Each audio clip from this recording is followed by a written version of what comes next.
Today we are interviewing with Biography Global HSE Manager Ömür Bey.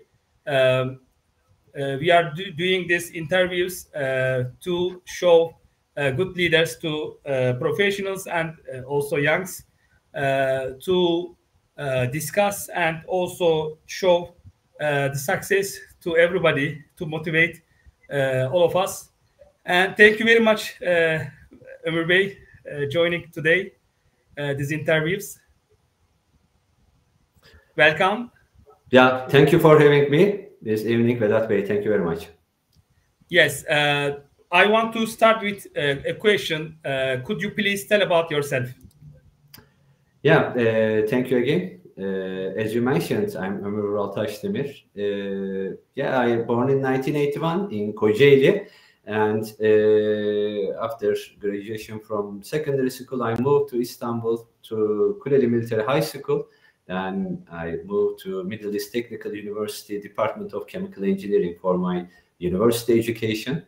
After this education period, I get into the industry with Ford Otosan as paint shop process engineer. Then I moved to Kordsa Global as a technical engineer. After these 6 years in production environment, I moved to process and chemical safety area with a consultancy company in Turkey.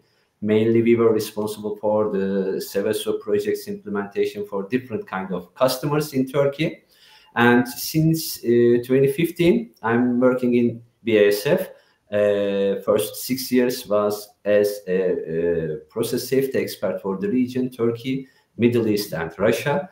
And for last 3 years, since the beginning of 2021, I am working as a global EHS manager for dispersions, resins, and additives operating division of BASF. This community means more than 22 plants all over the world, located more than 20 countries, and with a community of 7,000 people in total. And yeah, I'm married. I have a son. He's 7 years old now. And I'm located in Turkey, by the way, at our Dilovası plant, and try to execute my duties from Turkey for the global. Yeah, great. Thank you very much. And I'm curious about your motivation. What motivates you to work in this field? Vedat Bey, as of being an EHS person, it is really very important to understand that we are not responsible only for our companies. We are responsible also for our colleagues. We are responsible for the families of our colleagues, for environment, and for all human being. I can say it like this.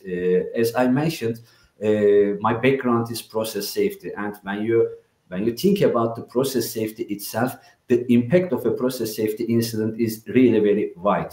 And it goes, most of the time, it goes beyond your boundaries, means that you are affecting the community. And if you do not care about your processes and you have these high hazard processes, in case you made a mistake, you can affect the life of the humanity. That's why I focus on process safety and EHS itself as well. And I can give an example for you. I really very excited to talk about it. Maybe 6 or 7 years ago, one of our executive team management member visited us in Turkey, and he asked about this question: why you are working for safety?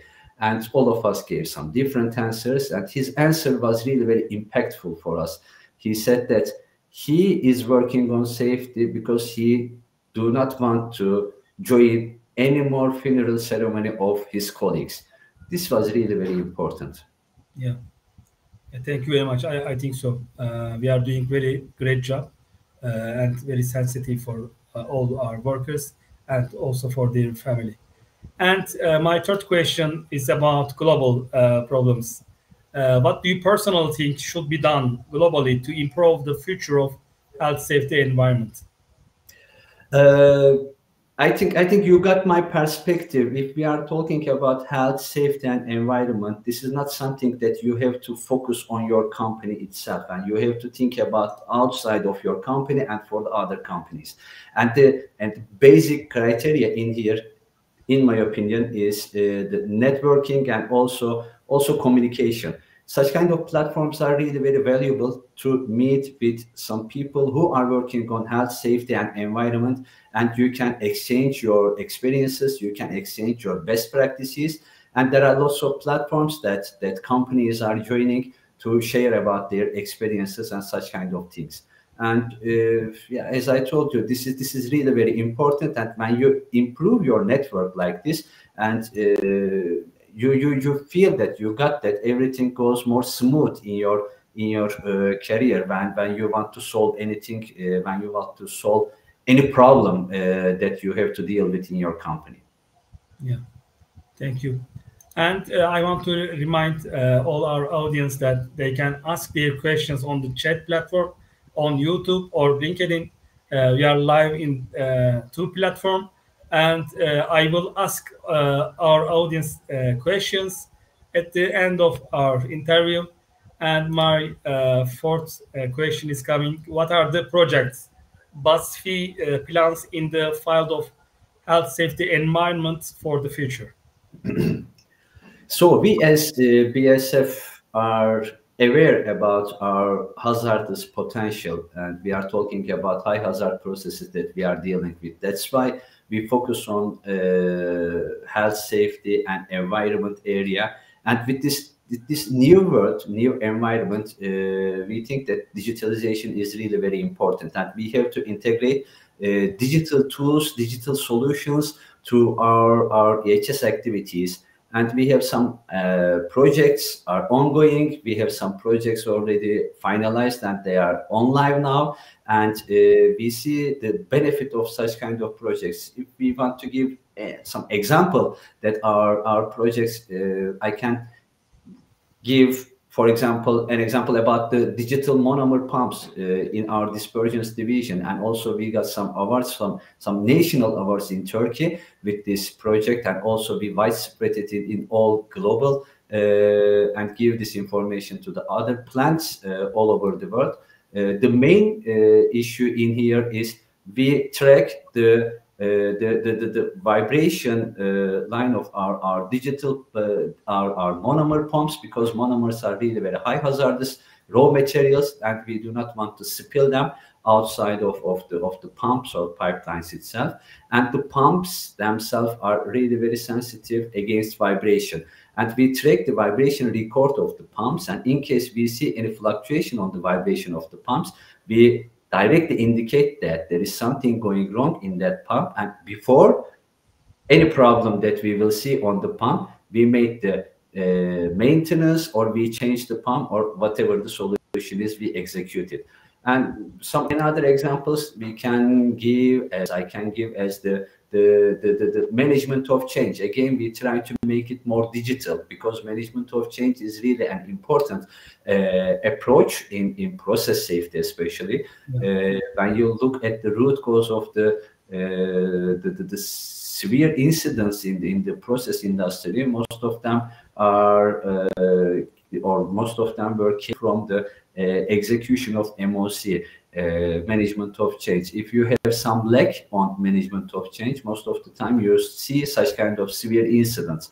And one another point, very important, is again, not only for chemical industry, in my opinion, but also for all industries, is the people.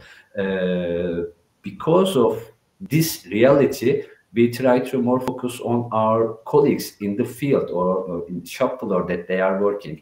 That's why we also implement some other projects that we more focus on our colleagues in the shop floor, in our production areas, and we try to improve their ownership in the plant. You need really proactive colleagues in your plant if you do not want to see any spillages or any occupational safety incidents in your plant. For that case, you have to give the related trainings to your colleagues, you have to improve their experience, and you have to change their point of view to improve your safety level or safety approach in your plant. And with this perspective, what will happen? In case they see something wrong in the plant, they do not think that, okay, that's not my business, but not. In this case, with the proactive approach, they try to give the related information to the people who will solve this issue, or they will report this something going wrong in there, and you directly get the related action, not to face any incident in your plant. Yeah, thank you. And my next question near this question also, do you think that companies should carry out projects with each other or with civil society? Exactly, yes. Because all the companies more or less merge within each other, in my opinion. When you think about in the market, you seem like you are competitor with some big companies, but in most cases, at the background, the companies are supporting within each other in different projects, and this is so obvious for everyone about the Green Deal for 2050. We are targeting zero carbon emission, means that we have to find some solution to decrease the carbon emissions in our production. And I can give a big example in here. Also, it's well known in nowadays. SABIC, Linde, and BASF is working on fully electrified steam cracker project. And this project is really very valuable for not only for us or for these three companies, but for the zero carbon emission approach of the world. And with this project, what we will do is our pilot phase, and also the future target is a regular steam cracker, which will work fully electric, and also this electric will be supplied with fully green power or green sources. Means that you will not have any carbon emission just for your the power of your steam cracker. And this is an example for the companies that they can work within each other, and also for the civil area that you have to make some projects with the people. I can give an example in Turkey, for example, as BASF, we also execute a project to set up chemistry labs in the high schools in every single city of Turkey. We already made this, and this is really a good project for us, and to supporting Exactly. the high school children. Also, it will we know that it will motivate them, and also we know that the well-known of BASF will be increased. And one another example I can give you is when you go into the YouTube, and if you write BASFI, BASF and I, we create a character, and this character named as BASFI, and this guy making some experiments for the children, which are very easy that you can perform in your home with your child, to, how can I say, to increase their awareness about chemistry, and to make some different experiments at home with your family and with your child as well. A very nice project. Thank you very much for sharing. And I want to remind again, our audience can ask their questions on the chat. To ask their question to Ömür Bey, but also they can connect with Ömür Bey on LinkedIn after this interview. It's free to ask any questions about their professions. This is a bridge for you to increase your awareness about your profession. Thank you very much, Ömür Bey, about this kindness. We are very happy to see in these interviews also. And I want to ask health, safety, environment professions, global problems. What do you think about these problems? How can we solve these problems also? This is really a wide question for the global problems of the health, safety, and environment professionals. Also, within the pandemic, I have to confess that, again, this is my personal thinking. Within the pandemic, we fast forward our working life maybe 20 years, and we start to make everything virtually. And with a global role located in Turkey, I have to connect with a plant in Chile and with a plant in Japan, means that one side of the world and another side of the world. But most of the time we have to make it in virtual environment, and it's not easy to be there very often. I can say it like this. And most of the time I have to travel, but not easy for me. And if you think about to implement something in global with a same standard, it is not so easy to manage it, because every single region or every single country have something different according to the local regulations that I'm talking about. And in some cases, you have some problems to implement such kind of best practices or lesson sharings. Was not so easy to manage this situation. And yeah, with a global role, the time difference was not so easy to manage again. In some cases, I have to join the meetings at midnight or in 6 a.m., 7 a.m. in the morning. But I can clearly say that the basic standard on EHS activities was not easy, so easy for us to implement in the global manner. Yeah, thank you. And my last question is coming, and I want to remind again, they can ask their questions. These are interactive interviews. So I'm curious about, can you share your pleasant memory in your professional life or private life, what you want? We can happy to listen. Okay, I have one story that I can tell you. It's a little bit a different one. I played team handball for more than 15 years, and I played in professional league in Turkey. I tried to do my best while playing for my team. After I have been graduated from university, it's prep class plus 4 years, means that in total 5 years, but I finished in 6 years, extend 1 year. And when I started job interview at Ford Otosan, after fourth or fifth interview, I'm not sure, the related manager for the position said that she did not want to work with me because of this extension at my academic life. But the chief that position will report, he directly said to that manager that he wanted to work with me just because I played team handball for 15 years. Instead, this guy knows how to play for a team, and this guy knows how to be a team member.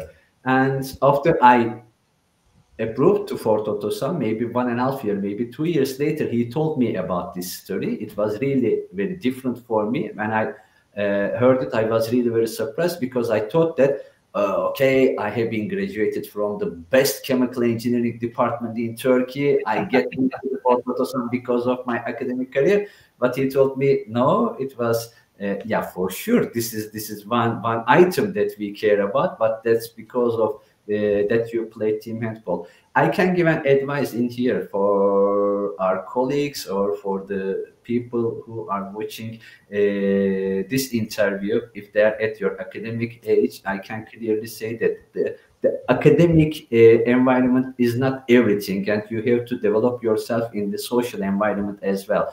Nowadays, most of the companies, again, this is my personal thinking, most of the companies and most of the people care about the personality of the colleagues that they will work with, because with this virtual environment, most of the time the people want to work with a self-motivated people want to work with a team member, real team member, that they can work with the team. And such kind of things are really very important nowadays, and that's why I can give this advice to our young colleagues to develop themselves also in social environment as well.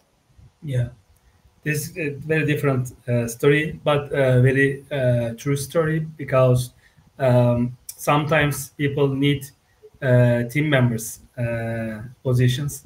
So this is a good story for the youngs to understand their hobbies importance. So this is a very good interview for us. Very different project we learned from you and about your company. I believe that you are very good match for the interviews because you are doing a very great job in your professional life. And I also want to say that our institute, International Institute of Health, Safety, Environment, supporting these interviews, and also want to invite you to our institute for future projects to do effective and global projects to the world. So I will finish interview with the last sentence of you. Now, Vedat Bey, also, as you mentioned, such kind of platforms are really very valuable for me as well. And within this digital world, we have to connect within each other as good as possible. And that's a good opportunity for me to be with you in here, to meet with you, to talk about a little bit about BASF and what we are doing in BASF.